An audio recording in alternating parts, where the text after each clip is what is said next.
Out here, where the sky burns hotter than a blacksmith's forge and the earth stretches wider than a man's dreams, hope is a rare and precious thing. In the Old West, survival often depended on a stranger's kindness, a whispered prayer, or sheer, stubborn grit. Today, I invite you into a story about heartbreak, boundless courage, and the miracle of mercy when all seems lost. It's the story of a widow, her wounded boy, and the lone cowboy who chose to be their salvation. Before we dive into this story, let me know in the comments where you're listening from. And if this story touches your heart, don't forget to subscribe. And get ready for more tomorrow. The desert sun beat down with a vengeance, an unrelenting eye in a cloudless sky. Clara May Whitmore staggered forward, her legs wobbling under the cruel heat, clutching little Luke to her chest. His body was limp, fever radiating from him like a furnace. Dust clung to Clara's cracked lips and filled her throat, each breath a scrape of agony. Her dress, once blue and vibrant, now hung from her shoulders in tattered strips, heavy with sweat and despair. Around them, the landscape offered no mercy, a vast sea of golden sand and jagged rocks, broken only by distant mesas that shimmered, like ghosts on the horizon. The silence was deafening, save for the crunch of her worn boots and Luke's faint, pained moans. Clara whispered broken prayers, the words lost in the heavy air. Each step forward felt like a battle won, a small rebellion against the death that stalked them so closely. Luke stirred weakly against her chest, his small fingers clutching at her dress. Clara tightened her arms around him, feeling the fevered heat of his skin through the thin fabric. His once bright eyes, so full of mischief and wonder, now fluttered open only to reveal a haze of pain and confusion. "Hold on, baby," she whispered, voice cracking with desperation. "Mama's here." A ragged trail of blood marked their path through. The wasteland, a grim breadcrumb trail that told a story of violence and loss. Only 2 days earlier, they had traveled safely with Tom, her husband, Luke's father, dreaming of a new beginning in a distant town. Now Tom was gone, fallen under the guns of bandits, and Clara bore the heavy mantle of both father and mother, protector and savior. Just as her legs buckled and she fell to her knees, Clara caught sight of something, a speck moving against the waves of heat. Her heart faltered between hope and terror. Was it another threat? Or was it salvation? Squinting against the blinding sun, she dared to believe it was a man on horseback, riding straight toward them. Somewhere deep inside her, a fragile flame flickered back to life. Clara May's knees buckled as she forced herself upright once more, ignoring the raw sting of sand and blood on her scraped palms. Her breaths came in shallow gasps, the thick, searing air slicing down her throat like broken glass. Luke whimpered again, a soft, heartbreaking sound that barely stirred the heavy silence around them. She cradled him tighter against her chest, rocking gently as if sheer willpower could drive back the shadow clawing at his small body. The guilt weighed heavier than the sun itself, a crushing burden she carried with every faltering step. If only she had insisted on a different path. If only she had seen the bandits coming. Her mind replayed the attack in vivid flashes. Tom's shout of warning, the crack of gunfire, the sickening thud of his body hitting the ground. The last glimpse of his eyes, wide, pleading before the dust swallowed him whole, haunted her with every heartbeat. As Clara stumbled forward, memories collided violently with the present. She remembered the promise Tom made when they set out. "New land, new dreams, Clara. We'll make it." Now those dreams lay broken in the sand, and she was left clinging to the single fragile life breathing against her. The bitter taste of regret filled her mouth, mixing with the grit and despair, a constant reminder that she had failed them both. The distant rider grew larger, but Clara dared not hope yet. Her instincts, honed by fear and survival, warned her that not every man was a savior. Some were drawn to weakness like vultures to carrion. She shifted Luke protectively in her arms, her body screaming in protest, her spirit bracing for yet another fight if it came to that. She would not go down without defending what was left of her family. The desert wind howled mournfully around them, lifting tattered strands of her hair and whipping her torn dress about her legs. Every muscle trembled with exhaustion, but Clara dug deep into a reserve of strength she didn't know she had. Whatever fate rode toward them, she would meet it standing, or she would die trying. Clara sank to her knees once again, the scorching sand searing through the thin fabric of her dress. She pulled Luke closer, feeling the frightening stillness of his small body. Tears blurred her vision, but she blinked them away fiercely. This was not the moment for surrender. Cradling his head against her neck, she whispered soothing words she didn't believe, humming a lullaby she had sung to him 1,000 nights before, when the world still felt safe. The approaching rider became clearer. A man in a battered hat and worn duster, mounted on a sturdy mare coated in desert dust. Clara's heart hammered against her ribs, torn between relief and terror. She gritted her teeth, adjusting Luke in her arms, preparing to shield him with her own body if need be. A mother's love, she knew, was a force strong enough to challenge death itself. Luke stirred weakly, his eyelids fluttering open for the briefest moment. His cracked lips formed a single agonizing word. "Mama." The sound shattered Clara's heart into 1,000 pieces. She pressed a trembling kiss to his fevered brow, her tears mingling with the grit on his skin. "I'm here, baby," she choked out. "I'm not going anywhere." With a strength she did not know she possessed, Clara rose shakily to her feet. She rocked Luke in her arms and whispered fiercely into his ear, her voice steady despite the anguish ripping through her. "I promise you, Luke, you will not die out here. Mama's gonna get you to safety. You hear me? I'll find a way. I swear it on your daddy's soul." As the rider slowed his horse to a cautious approach, Clara stood tall against the whipping wind, shielding Luke with her whole body. She lifted her chin, summoning every ounce of defiance she had left. Whatever this man intended, she would face it head-on, armed with nothing but her love and the unbreakable promise she had made to her son. The rider, now fully visible, was a rugged man with a weathered face, his horse kicking up little. Clouds of dust with every urgent step. Clara could hardly believe her burning eyes. Just as she opened her mouth to call out, a deep rumble vibrated through the ground beneath her knees. The wind shifted sharply, whipping around them in vicious circles. The rider glanced over his shoulder toward the horizon, and Clara followed. His gaze, a massive wall of sand wide as the sky, was bearing down on them like an unstoppable wave. There was no time to think. Clara pulled Luke tighter against her chest as the first violent gust hit, stinging her face with 1,000 tiny needles. The rider jumped down from his saddle and rushed toward them, shouting something lost in the screaming wind. His strong hand gripped her arm, firm but not rough, and he pointed desperately toward a rocky outcrop a short distance away. Clara nodded, trusting the stranger without a second thought, and together they staggered toward the only shelter in sight. The world dissolved into madness. Sand blasted into every crevice, coating her skin, filling her nose, choking her throat. Clara could barely keep her eyes open against the relentless assault. She stumbled blindly, relying on the man's steady pull and her own stubborn refusal to fall. Luke whimpered in her arms, his tiny body trembling against hers. She whispered ragged assurances into his ear. "We're almost there, baby. Hold on. Mama's got you," though she could barely hear her own voice over the roar. At last, they reached the rocks.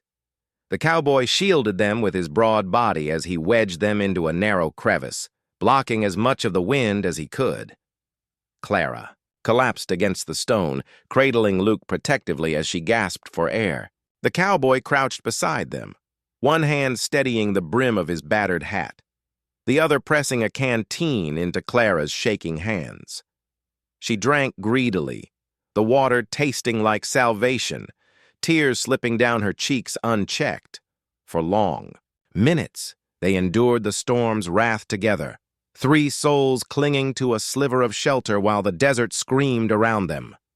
Clara could feel Luke's shallow breathing against her chest, could feel the stranger's silent determination beside her, and could feel, deep inside her battered heart, that this fight was not over yet. The storm might tear at their bodies, but it would not claim their spirits. Not today. Not if she had anything to say about it.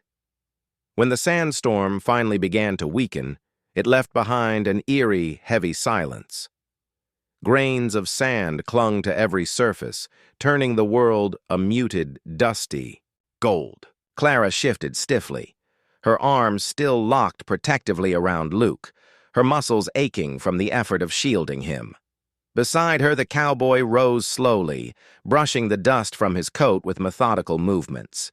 His face was set in grim lines, but when his eyes met hers, there was a kindness there that cut through the haze of fear. He reached into his saddlebag, pulling out a rough blanket and wrapping it carefully around Luke's trembling form. His hands, though calloused and strong, were astonishingly gentle. Clara watched, heart thundering in her chest, as he checked Luke's wound with a quick, practiced glance. He didn't waste words, just offered a firm nod, a silent promise that he wasn't going to leave them here to die. Clara's lips trembled as she mouthed a silent thank you, her voice lost to emotion. Jack Callahan, that was the name he finally gave when the wind softened enough for words. He spoke with a slow, gravelly voice, the kind molded by long rides across hard lands. "Town's a day's ride," he said simply, glancing westward where the sun began to dip low. His eyes, a steely blue, studied Clara not with judgment but with concern. She nodded wordlessly, clutching Luke closer, feeling both hope and terror tighten in her chest. Could they survive the ride? Jack worked quickly, securing Luke onto his horse with a care that surprised Clara. Then, without hesitation, he swung, Clara up behind him, steadying her with a hand that conveyed strength without dominance.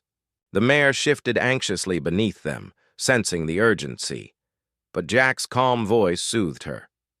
Clara leaned her cheek against Luke's back, feeling the thready beat of his heart. She closed her eyes and prayed to whatever powers still watched. Over lost souls in the desert, they rode into the dying light, the horizon bleeding red and gold before them. Every step the horse took jolted Clara's battered body. But she didn't care. All that mattered now was holding Luke, trusting the stranger whose kindness had found them at the edge of death. The desert stretched endlessly ahead, but Clara dared to hope that beyond the sands, somewhere not too far away, a second chance awaited them. The desert night came swiftly, dropping a blanket of chill over the land that hours before had scorched them mercilessly. Jack guided the mare carefully over uneven ground, choosing each step with practiced instinct. Clara held Luke tighter, feeling his fevered body sag against her. Every breath he took seemed thinner, more fragile, and fear gnawed at her like a hungry wolf. She pressed her face against the boy's damp hair, whispering silent pleas into the night air, bargaining with fate itself. Jack knew they couldn't make it to town without a risk, and a big one. His mind raced through the options. Push harder and risk killing the horse and the boy, or seek out an abandoned line shack he knew about from an old cattle trail, maybe 6 or 7 miles west. It was a gamble either way. He glanced over his shoulder at Clara, saw the desperation etched deep into her face, and made his decision without a word. He tugged the reins sharply and veered off the barely visible trail into the deeper dark. The mare snorted and protested, her hooves slipping in the sand, but Jack murmured to her, guiding her like an extension of himself. Clara tightened her grip instinctively but said nothing, trusting the cowboy she barely knew. She was too tired, too broken to question. All she could do was believe, believe that Jack knew what he was doing, believe that God hadn't abandoned them entirely out here among the stars and silence. An hour later, the faint outline of a ramshackle hut appeared against the starlit horizon. The place looked ready to fall in on itself, but it was shelter, and right now, it was salvation. Jack slid from the saddle with surprising grace for a man so weary, lifting Luke carefully into his arms. Clara stumbled after him, feeling her legs nearly give out as she followed into the dark structure. The walls creaked ominously, but they stood, and that was enough. Inside, Jack laid Luke down on a pile of old blankets he scavenged from a corner. He handed Clara the last of his water, the last of his hope, without hesitation. As Clara wet a cloth and gently wiped Luke's fevered brow, Jack pulled out a flask and a small knife, preparing to do whatever he could to save the boy. In that moment, under the indifferent gaze of the desert stars, Jack Callahan made his true choice, to fight for these strangers as if they were his own blood. The first light of dawn crept timidly over the horizon, casting long, broken shadows across the battered shack. Clara had barely slept, her arms cradling Luke through the night, feeling the slow, labored rise and fall of his chest. Jack moved quietly around them, packing supplies and saddling the mare. His jaw was set tight, his movements quick and deliberate. They all knew what this day meant. It was a race against time, and time was not on their side. Jack knelt by Clara's side, his voice low but firm. "We ride now," he said, "fast and hard." Clara nodded, her throat too tight to speak. Every muscle in her body ached, but the fire in her heart, the promise she made to Luke, burned hotter than the pain. She helped Jack lift Luke gently onto the horse, securing him carefully against the saddle, wrapping him in the worn blanket to shield him from the chill morning air. The desert was merciless even in the early hour. Every hoofbeat sent jolts of agony through Clara's exhausted frame, but she clung tightly behind Jack, arms wrapped around Luke to steady him. Jack pressed the mare forward relentlessly, his eyes scanning the path ahead with grim determination. Dust and sweat mingled on, their skin as the sun rose higher, turning the sky a pale, unforgiving blue. The distant spires of Redstone Town seemed to shimmer like a mirage, always just out of reach. Clara whispered prayers into Luke's ear with each jolt of the saddle. She imagined herself pouring life into him with every word, every breath. Jack said nothing, but she could feel the tension in his body, the desperate urgency in the way he leaned into the ride. The desert stretched endlessly around them, but Clara focused only on the fragile weight in her arms and the tiny, stubborn beat of her son's heart. Hours blurred into one another, time melting under the brutal sun. Jack's mare, lathered and heaving, pressed on with everything she had. Clara felt the moment Jack saw the town for real, the slight hitch in his breath, the subtle shift of hope in his posture. Redstone was no longer a distant dream. It was real, solid, and waiting. Just ahead. They pushed onward, battered, broken, but unyielding, racing death itself to the edge of salvation. The mare staggered to a halt in front of Redstone's small clinic, her sides heaving, foam dripping from her bit. Jack slid from the saddle almost, before the horse stopped moving, lifting Luke from Clara's arms with a tenderness that made her chest ache. Clara stumbled after him, her legs wooden and trembling, barely able to keep up as Jack barreled through the clinic's swinging door, shouting for help in a voice that brooked no delay. The clinic smelled of alcohol, sweat, and old wood, a sharp contrast to the dusty wasteland they had just escaped. An elderly doctor appeared from a back room, wiping his hands on a blood-stained apron. His eyes widened when he saw the boy, but he didn't waste time with questions. Jack laid Luke gently on a rough examination table, stepping back only when the doctor barked at him to give space. Clara pressed herself against the wall, hands clenched, unable to tear her eyes from her son.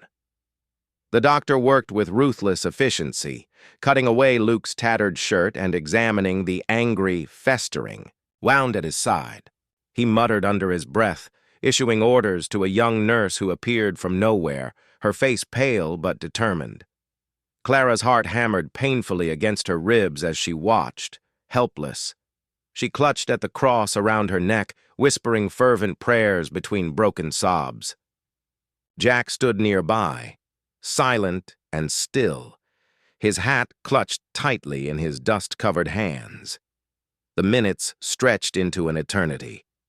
Every time Luke stirred or moaned, Clara's body jolted with a mixture of hope and terror. She could hear the clatter of instruments, the murmur of voices, the sharp hiss of pain. Jack remained a steady presence by the door, his gaze never leaving the boy. When Clara's legs finally gave out, he caught her without hesitation, easing her into a chair and pressing a canteen of water into her shaking hands. Hours later, the doctor approached, wiping his brow with a trembling hand. His face was drawn, but there was a spark of relief in his tired eyes. "He's a tough little fella," he said gruffly. "We got the bullet out. Infection's bad, but with rest and care, he's got a fighting chance." Clara crumpled into sobs of exhausted relief, covering her face with her hands.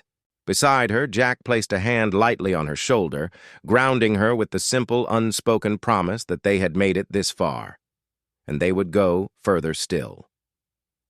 The first rays of morning crept through the grimy window pane, spilling soft gold across the clinic's wooden floorboards. Clara stirred from where she had collapsed in a chair, her body stiff and aching, but her heart thrumming with fragile hope. She blinked against the light, disoriented for a moment, until she heard it, the steady, rhythmic breathing of her son. Luke lay in a narrow bed nearby, his face pale but peaceful, his chest rising and falling with reassuring regularity. Tears welled up in Clara's eyes as she stumbled to her feet, crossing the room with trembling steps. She sank onto the edge of Luke's bed, brushing a lock of hair from his damp forehead. His skin was still warm, but no longer burning with fever. His tiny fingers twitched in his sleep, and a soft, whimpering sigh escaped his lips. Clara smiled, through her tears, feeling her heart knit itself back together piece by fragile piece. They had made it through the fire. They were still here. Jack stood by the window, arms crossed over his broad chest, watching mother and son with a solemn expression. The rising sun bathed him in a halo of light, making him look almost mythical, a lone guardian carved from the dust and stone of the desert itself. Clara met his eyes across the room, and in that silent moment, everything between them was understood. Gratitude, respect, a bond forged in the crucible of survival. No words were necessary. The doctor shuffled in, his movements heavy with exhaustion, but a smile tugging at the corners of his mouth. "He's strong, your boy," he said, voice gravelly with fatigue. "Strong like his mama, I'd wager." Clara laughed through her tears, the sound raw and joyous. She clasped Luke's small hand in hers, feeling the steady pulse beneath his skin, and let herself believe, truly believe, that their nightmare was finally over. Outside, Redstone slowly came to life, the town stirring from its slumber. The sky above stretched endless and blue, a canvas painted with the promise of new beginnings. For Clara, for Luke, and even for Jack Callahan, a new chapter was waiting to be written. One where hope was not a fleeting mirage, but a living, breathing thing, sturdy as the earth beneath their feet, enduring as the desert sun. In the harsh and unforgiving lands of the Old West, it wasn't gold or guns that truly shaped destiny. It was the quiet, stubborn acts of hope. Clara May Whitmore, her brave son Luke, and the solitary cowboy Jack Callahan taught us that even in the loneliest stretches of dust and silence, the human spirit can rise. Sometimes salvation rides in on a weary horse, wearing a battered hat, and carrying nothing but a heart full of courage. Their journey reminds us that promises matter, even when the odds are unbearable. That love, fierce, relentless love, can carry us across deserts of despair. That a stranger's hand, offered at the right moment, can alter the course of a life forever. Clara's unwavering fight, Luke's fragile endurance, and Jack's selfless choice are testaments to the strength hidden within all of us, waiting to be called upon when the world grows darkest. And maybe that's the most beautiful part. Hope isn't some distant, unreachable star. It's in the grit of a mother refusing to give up. It's in the arms of a cowboy lifting a fallen child. It's in the heartbeat of a boy who keeps breathing when the desert itself seems to conspire against him. Hope lives where we choose to fight, even when fighting feels impossible. As the sun rose over Redstone, it didn't just light up the town. It illuminated a future born from pain, perseverance, and new beginnings. A future where Clara, Luke, and Jack would rebuild what had been broken, brick by brick, heart by heart. And in doing so, they showed us that no matter how lost we may feel, no matter how deep the desert seems, there is always a way forward if we just hold on a little longer. If this story moved you, don't forget to subscribe, turn on notifications, and share your thoughts in the comments below. Let's keep these powerful stories alive together. Your voice helps make sure that tales like this, filled with grit, hope, and heart, continue to be heard across the wide-open plains.